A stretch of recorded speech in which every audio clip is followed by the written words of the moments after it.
और पूरा का पूरा मेरे को उसको एज अ फॉर्मेटिंग करना है, यानी कि मैटर लिखना, उस पर कोई इफेक्ट डालना, उसकी फॉर्मेटिंग करना, वो रिलेटेड किससे आता है? वर्ड प्रोसेसिंग से। ठीक है ना। तो जितना भी काम आप लेटर से, रिपोर्ट से रिलेटेड करेंगे, रेज्यूम से रिलेटेड करेंगे, सब कुछ काम कहाँ होगा? इस विनवर्ड में। इसी का सिनोनिम्स कोई बोलता है विनवर्ड, कोई बोलता है एमएस वर्ड, कोई बोलता है माइक्रोसॉफ्ट वर्ड और कोई बोलता है वर्ड प्रोसेसिंग सॉफ्टवेयर। ठीक है ना। तो वर्ड प्रोसेसिंग ये सॉफ्टवेयर होते हैं। वर्ड प्रोसेसिंग सॉफ्टवेयर के अंतर्गत आपके पास नोटपैड,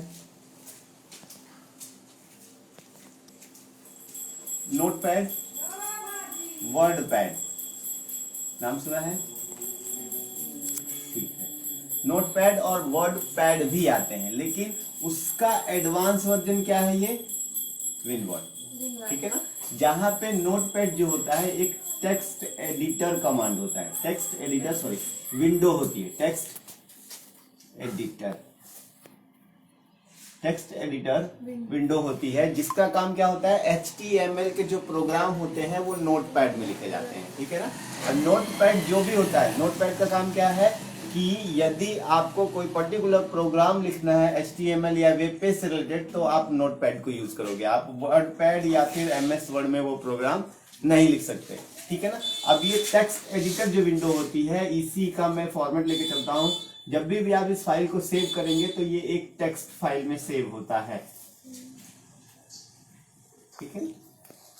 नोटपैड की फाइल जब भी आप सेव करेंगे तो टेक्स्ट फाइल में सेव होगा, जिसका एक्सटेंशन .txt होगा।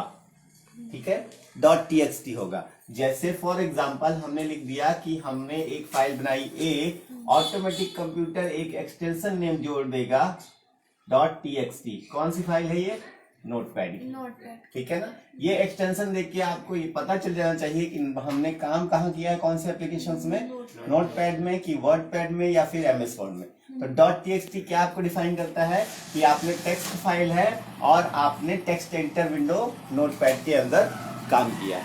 ठीक है ना। तो नॉर्मल टेक्स्ट लिखने के लिए हम किसको यूज करते हैं? नोटपैड को।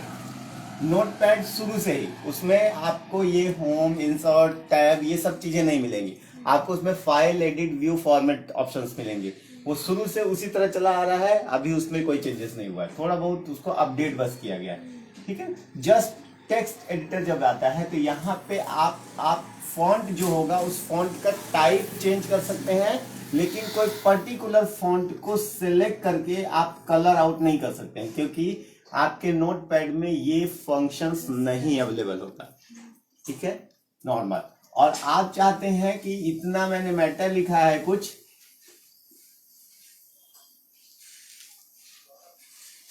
ठीक है, कोई मैटर मैंने लिखा है और हम चाहते हैं कि सिर्फ हम सीपीसीटी क्लास को, सीपीसीटी क्लास के वर्ड्स में से सिर्फ सीपीसीटी को सेलेक्ट करके बोल्ड कर दे, इटैलिक कर दे, अंडरलाइन कर दे, तो वो पॉसिबल नहीं है। आपका जो सिलेक्टेड वर्ड है वो भी बोल्ड, इटैलिक, अंडरलाइन हो जाएगा और जो क्लास है वो भी हो जाएगी, यानी कि यदि आपने उसको सेलेक्ट किया है या नहीं किया है तब भी। अब आते हैं वर्डपैड। तो वर्डपैड भी एक क्या है? वर्ड प्रोसेसिंग विंडो है। ठीक है ना। ये विनवर्ड का कह सकते हैं लोएस्ट वर्जन है। वर्डपैड क्या है? विनवर्ड का लोएस्ट वर्जन है। ये भी एक टेक्स्ट एडिटर विंडो है।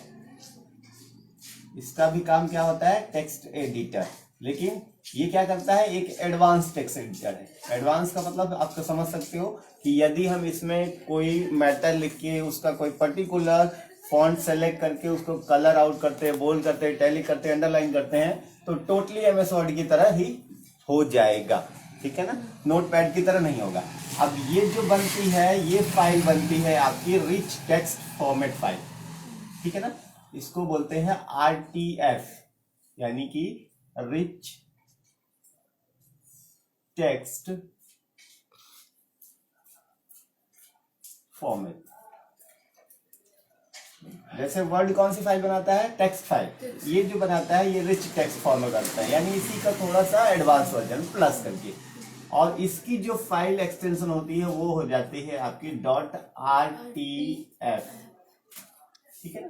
अगर आप कोई फाइल बनाते हैं तो फाइल का नाम आपने फाइल सेव कर दिया और ये लिख के ले लेगा RTF। ठीक है, ये इसका एक्सटेंशन नेम हो गया और देन आपकी फाइल देन इसमें कन्वर्ट हो जाएगी। ठीक है ना। अब हम पहुंचते हैं डायरेक्टली एमएस वर्ड में। तो एमएस वर्ड को मैंने आपको बता दिया कि माइक्रोसॉफ्ट वर्ड होता है, एक वर्ड प्रोसेसिंग सॉफ्टवेयर होता है। ठीक है, अब यहाँ पे जब भी आप विन वर्ड को ओपन करेंगे तो सबसे पहले जो आपको ये बार मिलता है इसको हम बोलते हैं टाइटल बार, राइट। इसको हम क्या कहते हैं, टाइटल बार।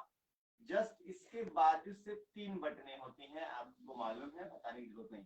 ये होता है क्लोज बटन, ये होता है रिस्टोर डाउन बटन, ये होता है मिनिमाइज बटन। ठीक है ना।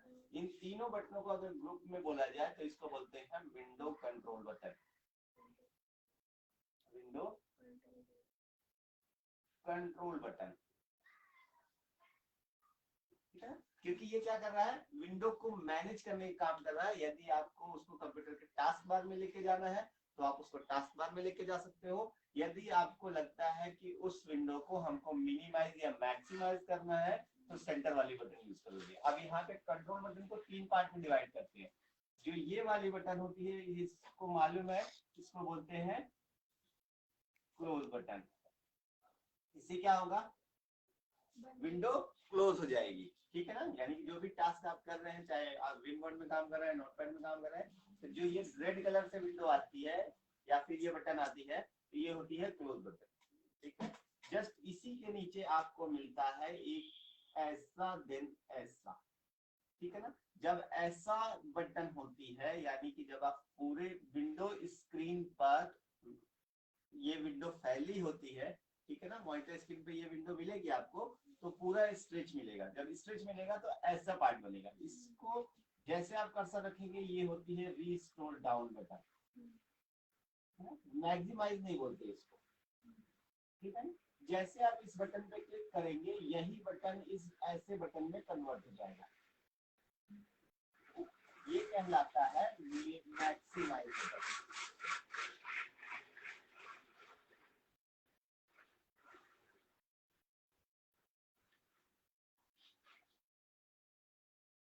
इसका यूज करके आप क्या कर सकते हैं, किसी भी विंडो को पूरे स्क्रीन में फैला सकते हैं। जस्ट इसी के बाद जो चौथी बटन होती है वो होती है आपकी minimise button.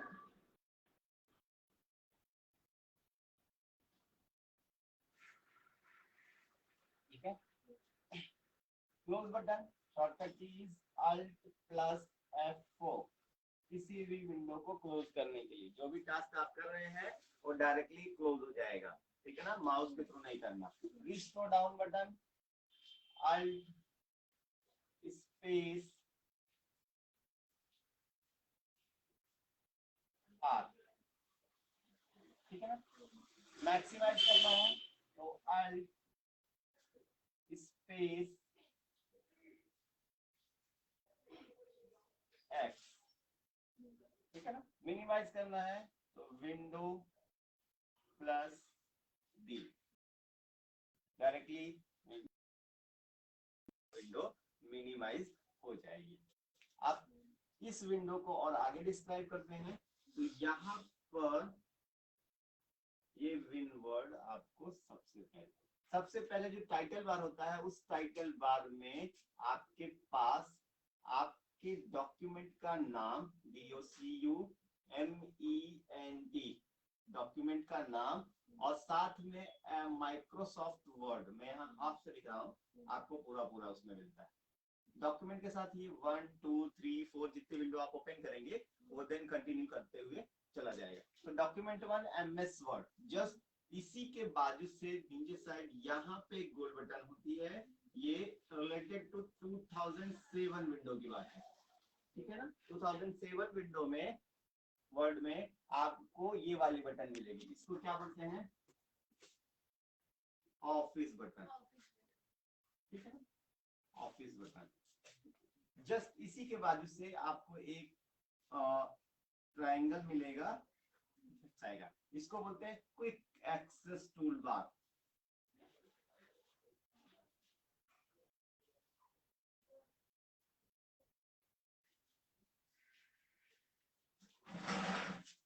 Quick access tool bar क्यों बोलते हैं इसको क्विक एक्सेस टूल बार, कभी कभी क्या होता है कि यदि हम यहाँ पे क्लिक करके new, open, save, save as नहीं मालूम हमको कि है कहाँ, तब हम यहाँ पे राइट क्लिक करके क्विक एक्सेस टूल बार से हम उस ऑप्शन को यहाँ पे सेव कर लेते हैं। जैसे सेव, न्यू, यहाँ पे कुछ आइकॉन मिल जाएंगे। 2003 में इस आइकॉन को क्विक एक्सेस टूल बार ना बोल के स्टैंडर्ड टूल बार बोलते थे।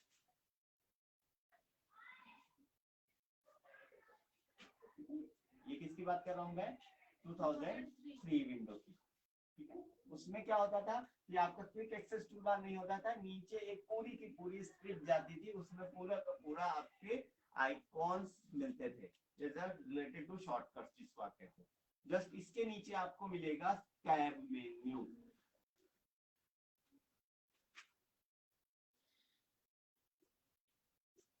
टैब मेन्यू, ठीक है ना, इसको एमएस वर्ड के टैब या मेन्यू बार भी कहते हैं। 2003 के पहले उसको मेन्यू बार बोलते थे, फाइल, एडिट, व्यू, विंडो, ऐसा कुछ करके। ठीक है ना। अब टैब मेन्यू में आपको कौन कौन से टैब मिलते हैं? पहला मिलता है होम, ठीक है ना, पहला मिलेगा होम। दूसरा टैब मिलता है आपको इंसर्ट। तीसरा मिलता है पेज लेआउट।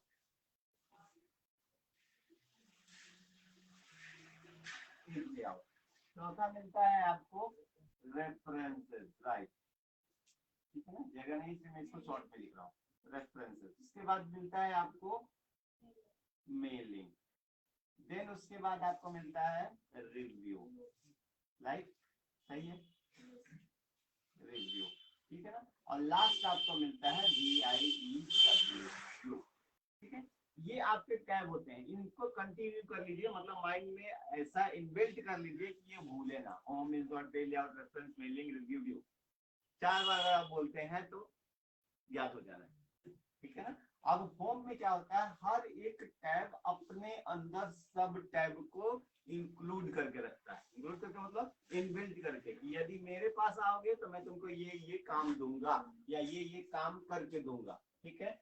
जैसे आप विंडो ओपन करते हैं, आपको एक यहाँ पे वर्क एरिया मिलता है, ठीक है, ये नीचे जो पट्टी होती है उसको हम बोलते हैं स्टेटस बार, राइट।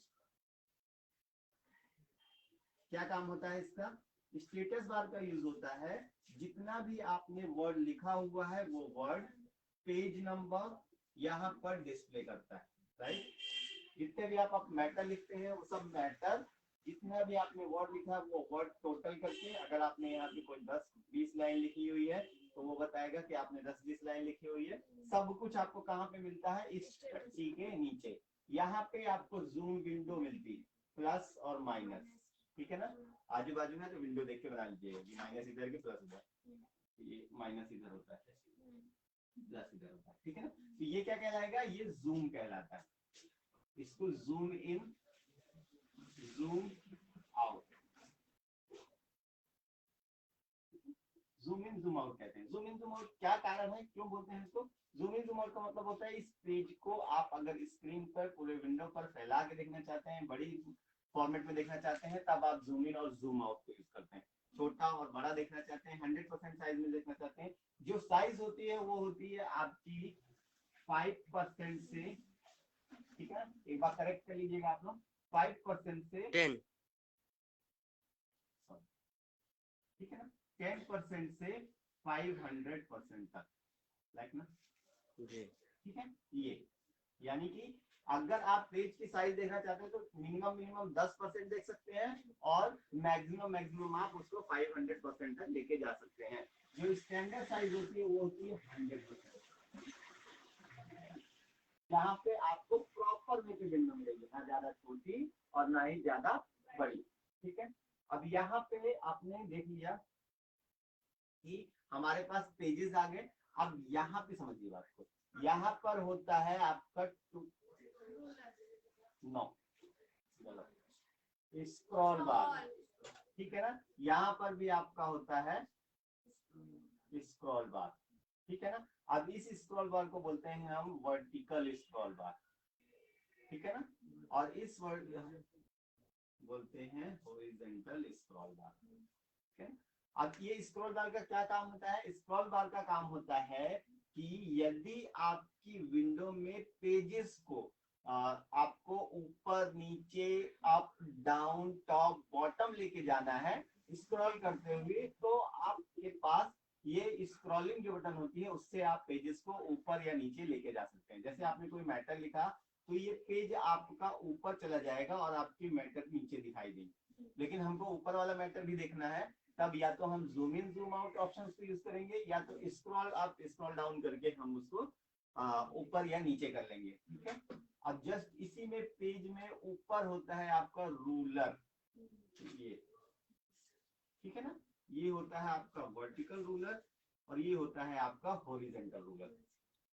ठीक है। अभी जो रूलर होता है किसके बिहाफ पे डिफाइन होता है? ये पेजेस के बिहाफ पे डिफाइन होता है। जो हम बाय डिफॉल्ट जब भी एमएस वर्ड को ओपन करते हैं तो बाय डिफॉल्ट जो साइज होती है पेज की वो होती है लेटर साइज। कौन साइज होती है? Letter size. User according to उसको A4 A3 चेंज करता है। ठीक। अब यहाँ पे आपके पास पेजेस आ गया। ठीक है। आपकी विंडो डिस्क्राइब हो गई। अब यहाँ पे समझते हैं इधर का ये पार्ट जो होता है ये, और ये भी रूलर कहलाता है। ये रूलर क्या बताता है कि आपका जो हेडर और फुटर या मार्जिन है पेज की, पेज में जैसे ये हमारे पास पेज है, इस पेज में इतना एरिया स्पेस होता है, ऊपर का इतना एरिया स्पेस होता है, तो इस एरिया को हम बोलते हैं हेडर पार्ट। ठीक है। इस एरिया को हम बोलते हैं फुटर पार्ट। ठीक है ना। या फिर इसी को हम बोलते हैं top margin according to page. अगर पेज है तो वहां पे ये मार्जिन में कन्वर्ट होगा, टॉप मार्जिन। ठीक है। ये होता है आपका बॉटम मार्जिन।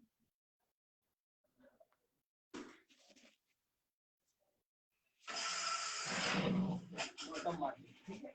ये होता है आपका लेफ्ट मार्जिन, ये होता है आपका राइट मार्जिन, राइट मार्जिन। ठीक है। और ये होता है आपका लेफ्ट मार्जिन। मार्जिन का मतलब रिलेटेड को दिया जाता है कि आपका वर्ड कहां से शुरू हो रहा है और कहां तक चलेगा, और बीच में कोई स्पेसेस नहीं होते। लेफ्ट साइड या राइट साइड में आपके पास स्पेसेस होते हैं। ठीक है। ये चीजें आपकी क्या हुई? रिलेटेड टू पेज डिस्क्राइब हो गया। अभी लेटर साइड है तो अकॉर्डिंग टू लेटर साइज के अकॉर्डिंग ही ये पेज आपको सेटअप मिलता है। जैसे आप A4 साइज सेट करते हैं तो ऑटोमेटिक जो साइज होती है वो A4 साइज में कन्वर्ट ले लेती है।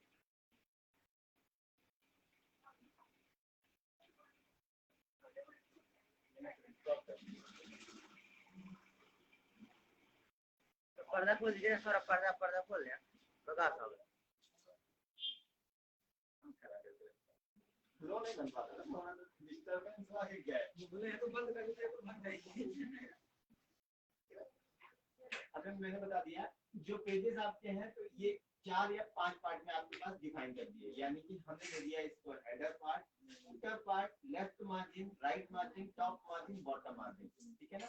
हेडर फुटर आपके दो ही होते हैं, सबसे ऊपर और सबसे नीचे, यानी कि आपका सर और आपका पैर। तो उसी तरह ये पेज का भी सर है और पैर है। और मार्जिन का मतलब होता है कि मेरे को थोड़ा सा स्पेस चाहिए खड़े होने के लिए। ठीक है। ऊपर नीचे तो बहुत सारे स्पेस है मेरे पास। तो यहाँ पे आपका सीधा सीधा मार्जिन हो गया कि आप मैटर को कहीं भी, अगर हम यहाँ पर भी लिखते हैं या फिर अगर मैनुअली भी पेपर में राइट करते हैं तब भी हम मार्जिन छोड़ के लिखते हैं। ठीक है ना। जो हमारा हेडर होता है उस पर या तो हमारा पेज नंबर होता है। ठीक है ना। जो आपकी कॉपी में है आप उसको एग्जाम्पल के थ्रू मान सकते हैं। आप हमेशा पेपर में ये वाला पार्ट छोड़ के लिखते हैं ताकि अधिक अधिक भर जाए। तो वो जितना पार्ट आपने छोड़ा है वो क्या कहलाएगा? मार्जिन। ठीक है ना। और ऊपर का एरिया नीचे का एरिया आप फुटर से रिलेटेड ले सकते हैं। अब यहाँ पे जब भी आपका रूलर डिस्क्राइब होता है तो पेज के अकॉर्डिंग एक पॉइंट, यानी कि डमरू जिसको आप कहते हैं, ठीक है ना, इसको यहाँ डमरू नहीं बोलते, इसको बोलते हैं इंडेंट। इंडेंट क्या काम है इसका? इंडेंट का काम होता है जैसे पेज की मार्जिन होगी या फिर जैसे आप पेज की साइज दे, इंडेंट लेफ्ट या राइट में होता है। लेफ्ट में इंडेंट डबल मिलेगा, यहाँ पे राइट में ये इंडेंट एक स्मॉल मिलेगा। ठीक है, मतलब यहाँ पर डमरू तो मिलेगा लेकिन यहाँ पे वो उस प्रकार का इंडेंट डमरू टाइप का नहीं मिलेगा। ठीक है, अब ये इंडेंट का काम क्या है, आप इस इंडेंट को इधर उधर करके पैराग्राफ की साइज को ऊपर या नीचे कर सकते हैं। जैसे यहाँ पे हमने नॉर्मल मैटर लिखा हुआ है पेज में, और हम चाहते हैं कि जो ये वाला पार्ट है ये यहाँ से राइट, यहाँ से, तो दो तरीके आपके पास, या तो स्पेस लेके जा सकते हैं या तो टैब की यूज कर सकते हैं। जैसे आप टैब की यूज करेंगे, पहली लाइन आपको और देन आगे से थोड़ा सा स्पेस देके मिलेगी, या फिर आप इंडेंट का ऊपर वाला हिस्सा खिसका के भी ये काम कर सकते हैं। ये जैसे एक हिस्सा यहाँ पे होगा, दूसरा हिस्सा आप यहाँ खिसका के रख लेंगे। जैसे आप रखेंगे आपका मैटर यहाँ से यूज होगा, और जैसे आप फिर से एंटर मारेंगे फिर से नॉर्मल साइज आपकी पकड़ लेगी। लेकिन यदि आपको टोटल इंडेंट करना है तो फिर मैं आगे बताऊंगा कि इंडेंट को कैसे खसकाते हैं पूरा कवर अप। ठीक है, जैसे मेरे को ये पूरा पैराग्राफ एक लेफ्ट साइड तरफ लेके जाना है, ठीक है, इस तरह लाइक दिस। पेज इतना बड़ा है लेकिन हमको साइज इतनी करनी है, ऐसे। तो आप पेज लेआउट ऑप्शन का भी यूज करके काम कर सकते हैं, पेज की मार्जिन का भी यूज करके काम कर सकते हैं कि लेफ्ट मार्जिन मेरे को खसका देंगे। ठीक है ना, ज्यादा। अब यहाँ पे आ गया, अब हम थोड़ा सा इसको डिस्क्राइब कर लेते हैं जो कल हमने पढ़ा था कि होम पार्ट में क्या क्या चीजें होती है। सबसे फर्स्ट में हम आते हैं होम सब टैब। वर्ड का सबसे main tab is the home tab. जैसे आप गेम खेलते समय होम से चालू होता है और होम पे ही आप आ जाते हो। ठीक है, तो उसी तरह यहाँ पे आपको होम टैब का सीधा सीधा काम होता है आपके मैटर से रिलेटेड। ठीक है ना, उसमें और कोई पार्ट ऐड नहीं होते। टोटल टेक्स्ट मैटर जो भी आप लिख रहे हो उससे रिलेटेड काम आप होम टैब के अंदर करोगे। अब होम टैब में कौन कौन से आपके पास सब टैब आते हैं, ठीक है ना, वन बाई डिस्क्राइब करें। अर्शी, पहला सब टैब बताइए। Clipboard, right, clipboard. Parmar ji, clipboard में कौन कौन से ऑप्शंस हैं? कॉपी पेस्ट कट, एक वे पे बताइएगा। ठीक है, कॉपी पेस्ट फॉर्मेट प्रिंटर। इसकी शॉर्टकट की हम आगे पढ़ेंगे, अभी हम क्या कर रहे हैं, होम को सब टैब में डिस्क्राइब कर रहे हैं। अब होम टैब को हमने डिस्क्राइब कर लिया, इसके अलावा और कोई ऑप्शन आता है क्या क्लिपबोर्ड में? नहीं, मेरे अकॉर्डिंग नहीं। ठीक है, हम जो पढ़ रहे हैं होम टैब किसके अकॉर्डिंग चल रहे हैं? 2007 के अकॉर्डिंग। ठीक है ना, home tab clipboard, cut, copy paste, format printer. Then second आपका आ जाता है फॉन्ट टैब, फॉन्ट सब टैब। ठीक है ना, मेन ये टैब होगा और ये जो हम डिस्क्राइब कर रहे हैं वो क्या है? सब टैब, यानी कि टूल्स और उसके अंदर के टूल्स। यहाँ पे हमने कर दिया फॉन्ट, फॉन्ट। ठीक है, अब फॉन्ट का मतलब क्या होता है? फॉन्ट का मतलब आपके टेक्स्ट से रिलेटेड स्टाइल। जैसे मैं लिख रहा हूं तो कभी मैं ऐसा लिखता हूं, ठीक है ना, ये फॉन्ट है। कभी अगर आप ऐसे लिखते हो तो ये भी फॉन्ट है। तो ये स्टाइल्स यहाँ पे क्या कहलाएगी? फॉन्ट कहलाएगी। ठीक है, तो टेक्स्ट स्टाइल्स ही फॉन्ट कहलाती है यहाँ पे। अब हम चलते हैं यहाँ पे फॉन्ट टैब में। तो फॉन्ट सब टैब के अंदर जो सब टैब होते हैं वो होता है आपका फॉन्ट टाइप। ये बताइए फॉन्ट की टाइप। फॉन्ट टाइप का मतलब है कि यदि आपने फॉन्ट स्टाइल लिखा है तो जैसे हम बोलते हैं कि हमारी बड़ी वाली एबीसीडी है, ये हमारी कर्सिव वाली एबीसीडी है, ये हमारी स्मॉल वाली एबीसीडी है, ये हमारी पता नहीं कौन वाली एबीसीडी। ठीक है, क्योंकि मेरे को आइडिया नहीं है इसलिए मैंने बोल दिया कि मेरे को नहीं पता ये कौन वाली एबीसीडी है। मैंने जितना पढ़ा उतना बता दिया। ये हमारी कैपिटल लेटर है, ये हमारी कर्सिव राइटिंग है, ये हमारी स्मॉल लेटर्स है। ठीक है ना, चौथी वाली लेटर हमने नहीं पढ़ा जिसको आप बोलते हैं सेकंड राइटिंग। ठीक है ना, इसलिए मैं ये बनाते नहीं बनता। फॉन्ट टाइप में हम आ गए, तो फॉन्ट टाइप में आपके पास कुछ फॉन्ट टाइप में मैं डिस्क्राइब कर देता हूँ, जैसे कैलिबरी, नाम सुना है ना, पिक्चरों में नहीं आता ये कैलिबरी। इसके बाद आपका एक नॉर्मल फॉन्ट है एरियल फॉन्ट, ठीक है, मंगल फॉन्ट, आपका कुंतीदेव फॉन्ट, सब कुछ फॉन्ट टाइप के ही टाइप्स होते हैं। ये अलग अलग स्टाइल्स होती है कि आपने कोई मैटर लिखा है तो कैसा लिखा है, उसको अदर और फॉन्ट कोई कन्वर्ट करते हैं तो कैसे करेंगे, अगर हमको उसको ऐसे कन्वर्ट करना है तो कौन सा फॉन्ट यूज करेंगे, ठीक है। यहाँ पे कैलिबरी, एरियल और एक कॉमन फॉन्ट होता है टाइम्स न्यू रोमन, ये सभी में मिल जाएगा, ये तीनों आपको सभी वर्जन में अवेलेबल मिल जाएंगे। फॉन्ट टाइप हो गया। अब फॉन्ट टाइप के बाद आता है फॉन्ट साइज। फॉन्ट साइज, ठीक है ना। फॉन्ट साइज में हमारे पास होता है मिनिमम जो फॉन्ट की साइज होती है वो होती है 8 और मैक्सिमम जो साइज होती है वो होती है 72। ये कौन सी साइज है, जो पहले से इनबिल्ट है एमएस वर्ड के अंदर, ठीक है ना। मिनिमम आप 8 ले सकते हैं और मैक्सिमम आप 72। लेकिन यदि यूजर कस्टमाइज करता है तो मिनिमम आप 1 तक जा सकते हैं और मैक्सिमम 1638। कॉमन क्वेश्चन नोट कर लीजिएगा, अंडरलाइन कर दिया, 1638, ठीक है ना। 1638 तक आप कस्टमाइज कर सकते हैं। इसके अलावा इसी में आपकी फॉन्ट की साइज के साथ साथ फॉन्ट की साइज में ही एक ऑप्शन और आता है जो ए और छोटे ए से डिनोट होता है, ठीक है।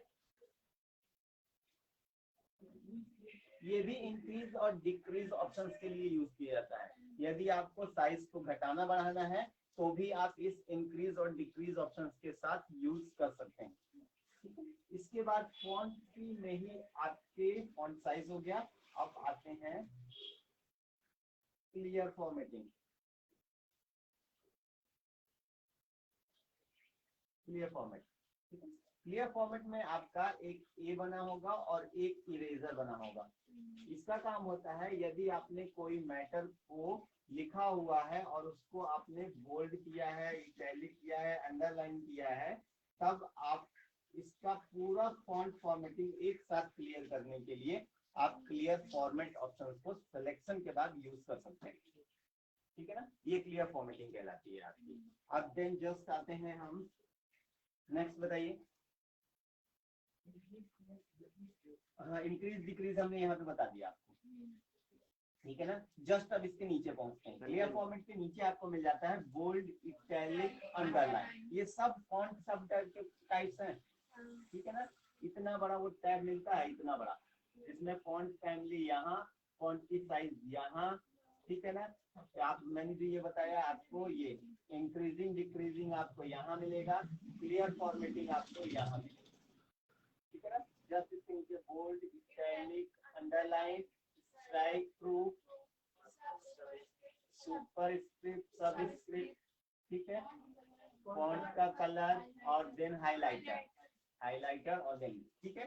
तो अब यहाँ पे हम डिस्क्राइब कर लेते हैं बोल्ड, इटैलिक, अंडरलाइन, ठीक है, अंडरलाइन, और देन उसके बाद आपका मिल जाता है जो भी है स्ट्राइक थ्रू, यानी कि ए बी सी, ठीक है ना, मिडिल लाइन, इसको बोलते हैं आप strike, THROUGH, strike through.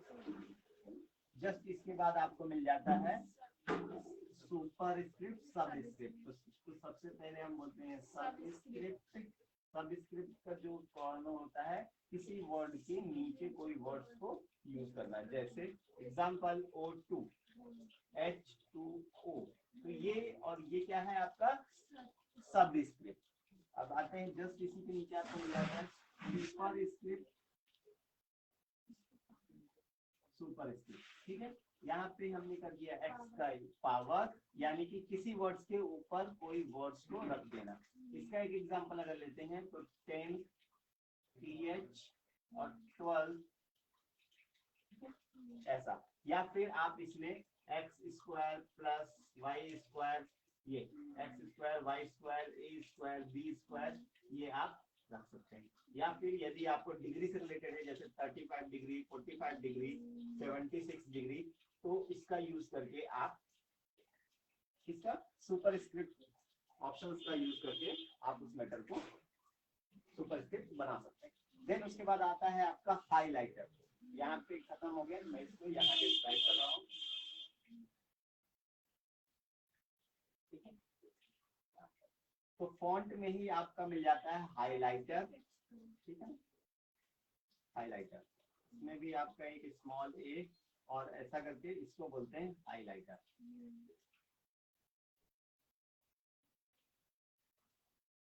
Highlighter, तो यहाँ पे आप हाइलाइटर कलर दे सकते हैं। देन उसके बाद आता है आपका फॉन्ट का कलर। फॉन्ट कलर यहाँ पे किसी भी फॉन्ट को सिलेक्ट करने के बाद उसका कलर डिफाइन कर सकते हैं। Just complete anyone.